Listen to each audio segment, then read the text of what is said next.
Nouveau pays à ajouter à la liste, l'Albanie. On a quitté la Grèce, là on vient de passer à la frontière pour l'Albanie. On va passer 2 semaines en Albanie. C'est pas un très grand pays, donc on va pas rester très longtemps. En tout cas, c'est très joli.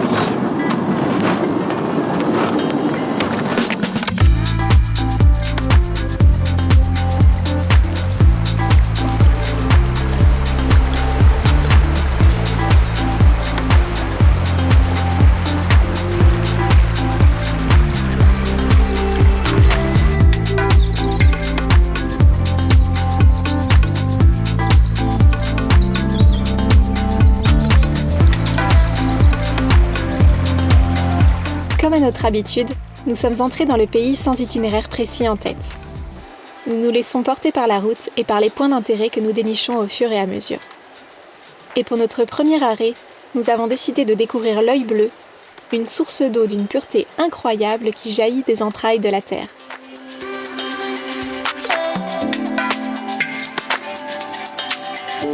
Après avoir profité de cette source d'eau et de sa végétation luxuriante, nous prenons la route en direction de Butrint, un remarquable site antique albanais où archéologie et nature s'entremêlent.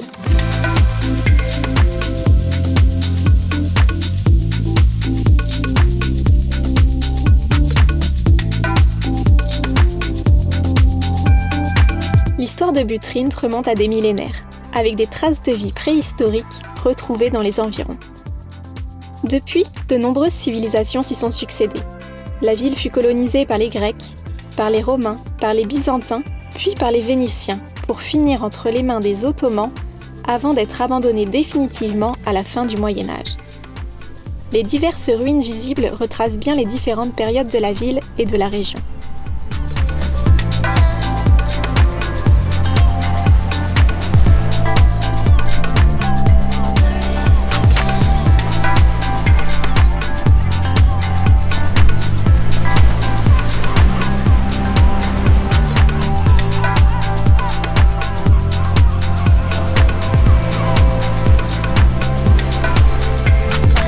Nous continuons le voyage en remontant la côte sud du pays, connue sous le nom de Riviera albanaise.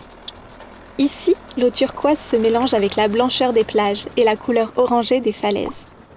Ces paysages seraient magnifiques s'ils n'étaient pas gâchés par une bétonisation effrénée. En effet, c'est la zone la plus touristique de l'Albanie, et le tourisme de masse, associé à un urbanisme incontrôlé, a fait des dégâts. Tout au long de la côte, de gros complexes hôteliers en construction côtoient d'anciennes constructions abandonnées, venant gâcher des paysages pourtant magnifiques. Il est difficile de trouver des endroits encore préservés. Nous arrivons tout de même à trouver quelques criques, difficiles d'accès, qui sont vides en hors-saison.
Mais en haute saison, même cette petite crique est victime du tourisme de masse. En plein été, la plage est recouverte de parasols et de transats pour accueillir les touristes qui viennent se rafraîchir en masse dans les bars de plage laissés à l'abandon pendant l'hiver. Bref, malgré des paysages magnifiques et de belles plages, nous ne sommes pas tombés sous le charme de la Riviera albanaise, pas assez sauvage pour nous. Mais en remontant un peu vers le nord, la côte redevient plus sauvage.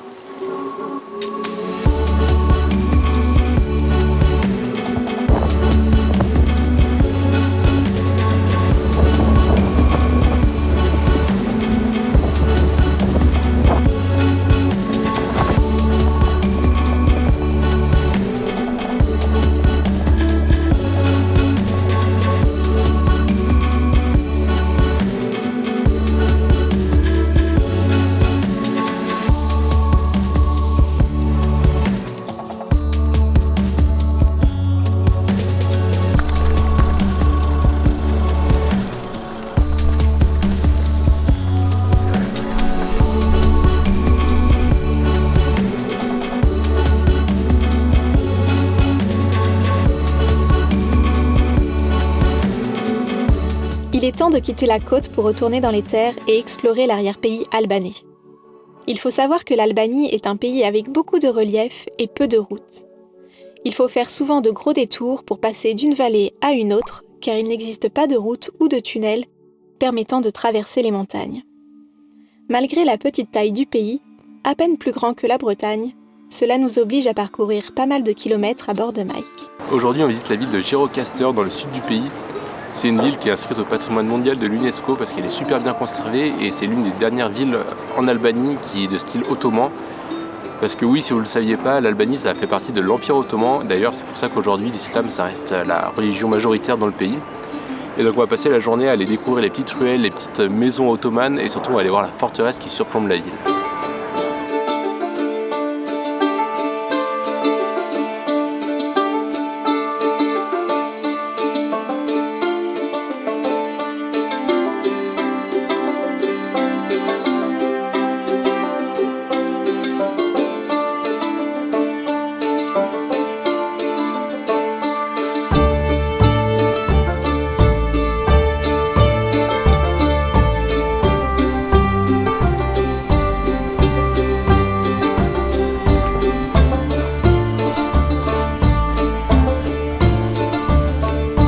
Un peu surprenant ici, il y a un avion américain qui est exposé, un vieil avion.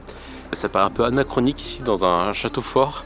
En fait, c'est un avion qui a été capturé par les autorités communistes pendant la guerre froide et qui a été exposé en fait ici au musée de l'armement du château de Gjirokastër.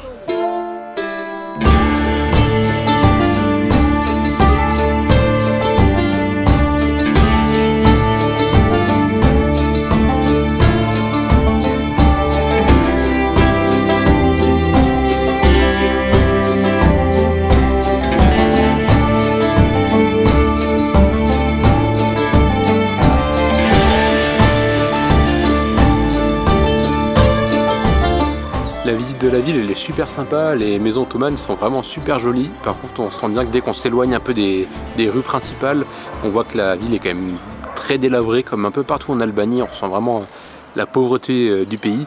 Et le truc qui nous choque beaucoup aussi, c'est le nombre de déchets qu'il y a. C'est pas une légende en Albanie, il y a des déchets vraiment partout. Là, vous pouvez regarder, il y a un cours d'eau et c'est rempli de déchets.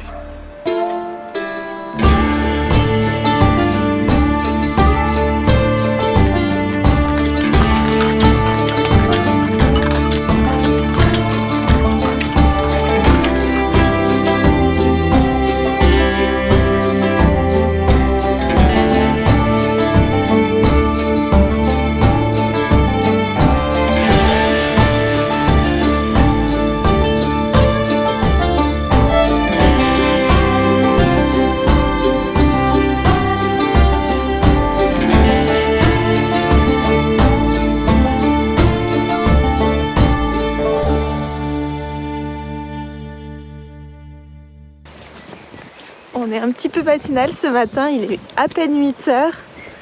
On se rend là à des sources d'eau chaude. Apparemment c'est vraiment magnifique le matin avec la chaleur de l'eau et le froid de l'air. Ça fait vraiment de la vapeur d'eau qui se dégage, donc ça rend le lieu encore plus magique. Et on va tester tout ça, on va voir si l'eau elle est vraiment chaude, mais apparemment elle est plutôt tiède.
Berat est l'une des plus anciennes villes d'Albanie et aussi l'une des plus belles. Cette ancienne ville ottomane est tout particulièrement renommée pour son architecture typique de cette époque et surtout pour son enfilade de carreaux qui lui vaut son surnom de ville aux 1000 fenêtres.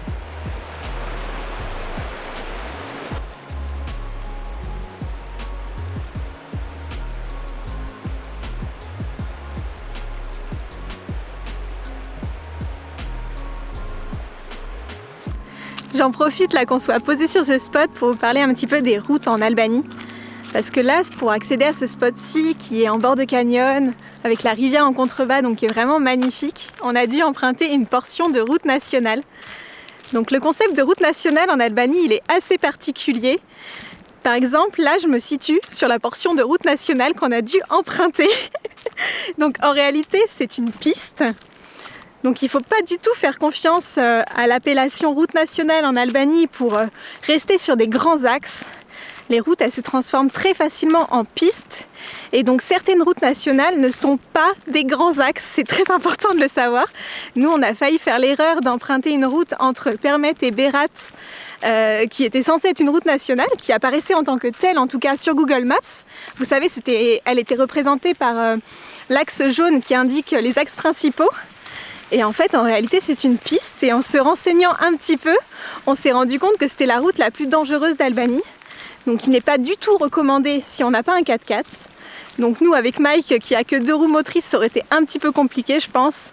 Et en fait, c'est une route qui fait 50 km. Donc, on n'a pas forcément envie de faire 50 km de piste quand on n'a pas le véhicule adapté. Donc voilà, c'était juste pour vous mettre en garde. Si vous allez en Albanie, faites très attention lorsque vous préparez votre itinéraire. Toutes les routes nationales n'en sont pas en réalité et certaines sont des pistes. Voilà. Donc là, on peut voir que le panneau nous envoie vraiment vers Permet en empruntant la piste. Donc la route nationale qu'on a dû emprunter pour arriver à notre spot. Mais si on se recule un petit peu, il y a un panneau publicitaire qui indique que la route n'est ok que pour les 4x4.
Teste la bière albanaise.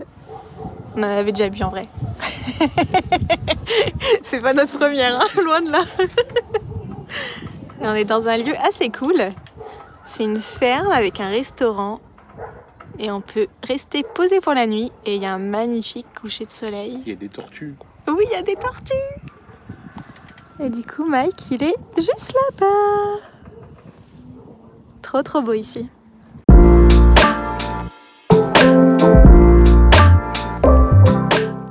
Bienvenue à Tirana, aujourd'hui on visite la capitale de l'Albanie et c'est une visite qui promet d'être vraiment passionnante. On a commencé l'exploration de la ville par une visite guidée, c'était vraiment super intéressant, vraiment passionnant.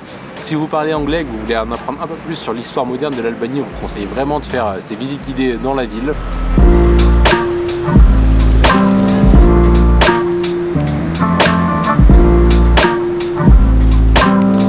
D'ailleurs, ce qu'il faut savoir, c'est que le régime communiste albanais était vraiment considéré comme la pire dictature communiste à l'époque. C'était vraiment un régime très autoritaire, stalinien, avec un contrôle total et une surveillance totale de la population. Et d'ailleurs, même Enver Hoxha, le dictateur, avait du mal à s'entendre avec les autres dictateurs communistes. Par exemple, il était d'abord allié avec Tito en Yougoslavie, puis rapidement il s'est plutôt rapproché de Staline justement avec l'URSS. Et à la mort de Staline, il s'est embrouillé avec l'URSS parce qu'il considérait que c'était plus des vrais communistes. Donc il s'est rapproché de la Chine de Mao. Et rebelote, quelques années plus tard, il s'est embrouillé avec la Chine parce qu'il considérait que c'était plus des vrais communistes. Et à partir des années 70, le pays s'est vraiment totalement refermé sur lui-même. Et si on voulait comparer la dictature communiste de l'Albanie avec un pays qui existe encore, je pense qu'on pourrait la comparer avec la Corée du Nord, qui est aussi un pays extrêmement fermé.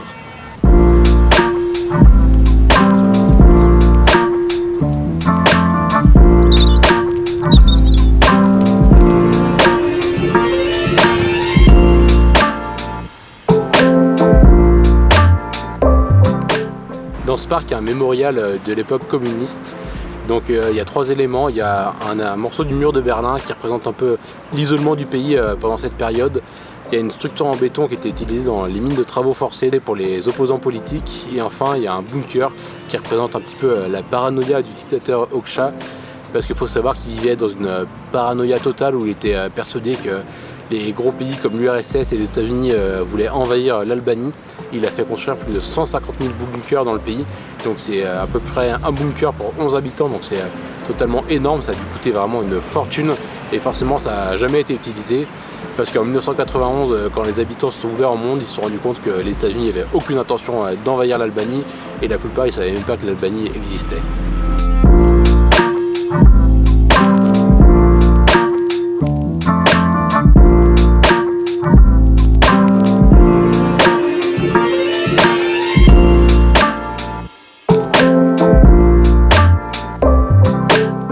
C'est dire que cette dictature elle a pris fin en 1991, donc il y a une trentaine d'années. 30 ans ça peut paraître assez vieux pour les plus jeunes d'entre nous, mais vraiment c'est vraiment pas vieux. Ça veut dire que les générations de nos parents ici en Albanie, ils ont grandi sous cette dictature ultra autoritaire où les citoyens s'espionnaient les uns les autres pour le compte du gouvernement. Tous ces gens, lors de l'ouverture en monde en 91, ils ont dû apprendre d'un coup beaucoup de choses. Ils ont dû apprendre le fonctionnement des banques, de la propriété privée, ils ont découvert pour la plupart la voiture, parce qu'avant 1991, il n'y avait que 3000 voitures ici en Albanie, ce qui explique aussi sûrement l'état des routes en Albanie. Et pour la petite anecdote, ils ont même découvert la banane. Ça peut nous paraître complètement fou, mais vu que l'Albanie était totalement renfermée sur elle-même, ils ne connaissaient aucun produit qui venait de l'extérieur, et vu qu'ils ne produisaient pas de bananes, ils ne connaissaient pas du tout les bananes.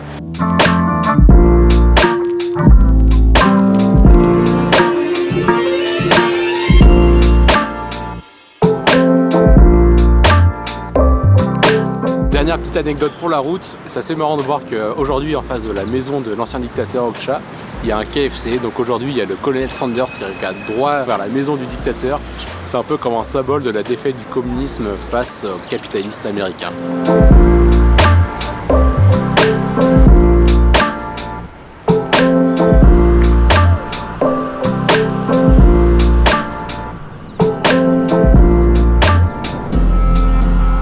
Aujourd'hui, Tirana, c'est plus du tout la ville communiste du XXe siècle, c'est devenu une ville moderne en pleine expansion. Et d'ailleurs, il y a plein de travaux ici dans la ville.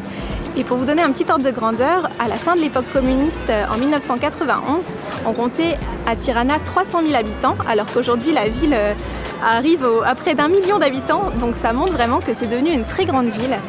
Et pour la petite anecdote, l'hôtel situé juste derrière moi, donc l'hôtel international de Tirana, il a été construit sous l'époque communiste et pendant très longtemps, ça a été l'immeuble le plus haut de la ville. Aujourd'hui, autour de la place, il y a une dizaine d'immeubles qui sont en construction et qui rendent cet hôtel de 15 étages ridiculement petit.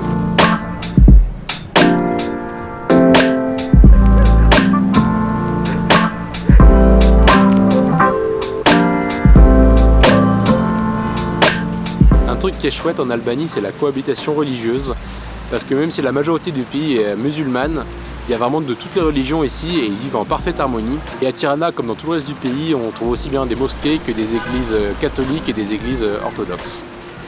Et il faut aussi savoir que globalement, les Albanais ne sont pas très pratiquants. Ils se déclarent surtout musulmans par héritage culturel. Et en fait, il y a 60% de la population qui se déclare musulmane, mais il n'y en a que 10% qui déclarent aller à la mosquée. Donc on voit bien qu'ils ne sont pas extrêmement pratiquants. Et on voit vraiment la différence avec la Turquie qu'on a fait il y a quelques mois, où on entendait les minarets faire les appels à la prière plusieurs fois par jour. Ici, on les entend beaucoup plus rarement.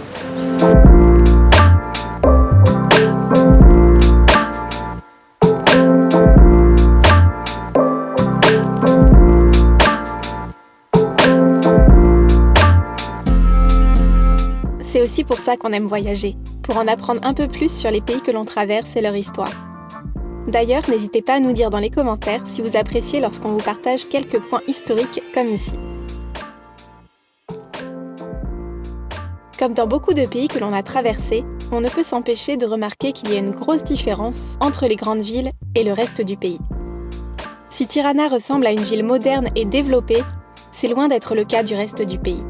Les infrastructures comme les routes sont peu nombreuses et souvent en mauvais état. La majorité de la population vit de l'agriculture et le salaire moyen ne dépasse pas les 500 € par mois. C'est pourquoi les jeunes émigrent en masse vers les pays occidentaux à la recherche d'emplois qualifiés et d'un avenir meilleur. Depuis 2016, on estime que 600 000 Albanais ont quitté leur pays, qui ne compte pourtant que 3 millions d'habitants. De notre côté, on a beaucoup aimé notre passage en Albanie. Si nous n'avons pas été conquis par la Riviera albanaise, le reste du pays offre un panorama de paysages incroyables et la vie en van y est plutôt simple. Un gros point noir vient cependant entacher les paysages albanais. C'est l'omniprésence des déchets que l'on retrouve vraiment partout, que ce soit dans les cours d'eau, sur les plages, au bord des routes ou encore même dans les champs. Et après ces 2 belles semaines en Albanie, nous poursuivons notre traversée des Balkans en rejoignant le Monténégro. Mais ça sera pour le prochain épisode. À bientôt!